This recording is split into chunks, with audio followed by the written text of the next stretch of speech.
So while the election has been making headlines around the world, one of the headlining candidates here at home in the primary was Bernie Sanders. And it's been about 3 months since Senator Sanders endorsed Hillary Clinton for president, but we wanted to check back in with some of the people who were his most fervent supporters before the Democratic National Convention. Joining me now, Ben Hiller, Ryan Lopez, and Zeke Sandoval. Thank you guys all for being here. Zeke, my first question is, why did you support Bernie Sanders in the first place?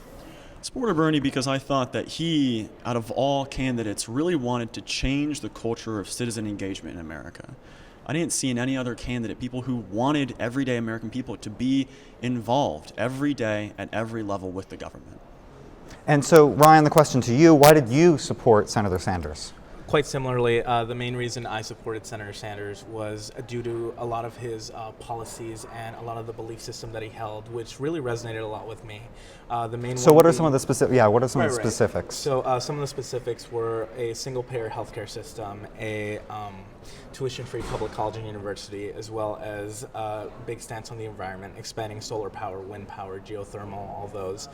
In particular, as an aspiring educator, what really hit home for me was tuition-free public college and university for our future generations to ensure that we do have the best educated generation that we can. So Senator Sanders endorsed Hillary Clinton. Right. Who are you supporting this election, if anyone?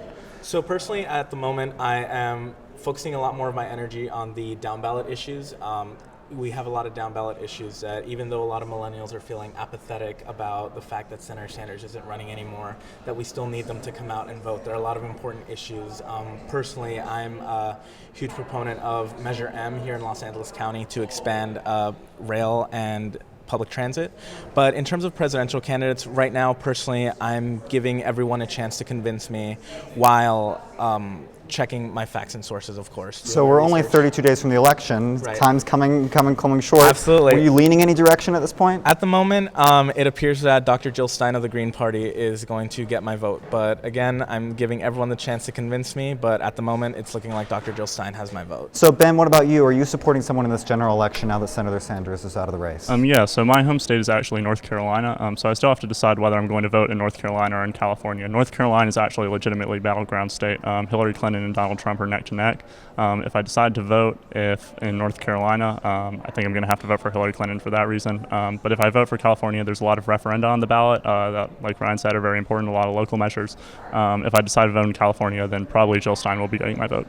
So I want to ask you that question about, because a lot of people are supporting these third-party candidates, and they're Sure. getting a lot of criticism for it, too, Sure. for saying that a vote for a third-party candidate is essentially a vote against Hillary or against Trump, a lot of times against Hillary.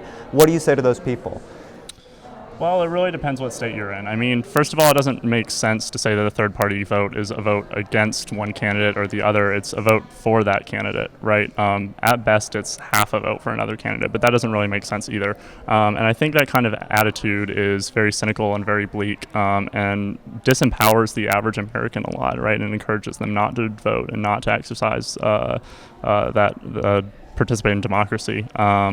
And instead of expending their energy on convincing Bernie Sanders supporters to move to the right, I would argue that Hillary Clinton supporters should use their energy spending to push Hillary Clinton to the left.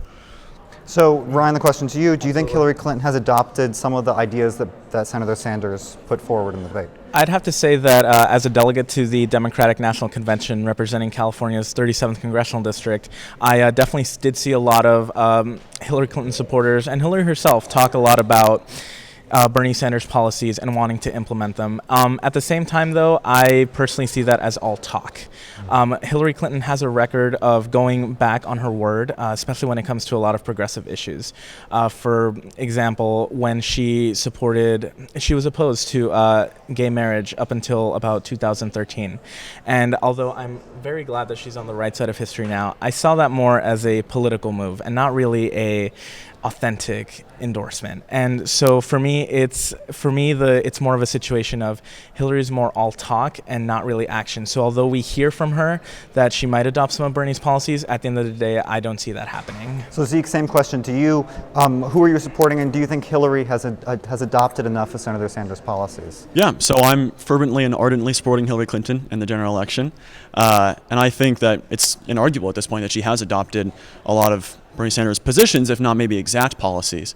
But I think, in contrast to what Ryan was saying, I absolutely have faith that she will carry out a lot of those policies. Maybe not in the way that we would like to see them, but this is how politics works. It's a game of compromise. You give some and you have to take some back. I think, to use the example of the college tuition, Bernie had this great plan of everyone is covered. Everyone gets free public tuition to any public college, which is a great plan. But Hillary's, in this case now, has turned to tuition based on needs. So debt-free college. Exactly. Debt-free college is exactly, thank you, is the term that she's been using. So the idea that, and I think that she's even used this example, if you are Barron Trump, you don't get to go to college for free. Right. You have to pay your fair share. But if you grew up in a neighborhood where you don't have the kind of resources, you don't have to pay enough to get you into debt, right? The government will cover the rest of it. I think that's a lot smarter. I think it's a lot more equitable. And I think just in terms of looking at the finances, I loved the plan, but it would have cost trillions of dollars. So you say Hillary Clinton's plan makes more sense. Thank you guys all for coming in so much, and thank you for watching. If you have any questions for these three gentlemen, or questions or comments of your own, be sure to comment them on our Facebook Live post. Hannah, back to you.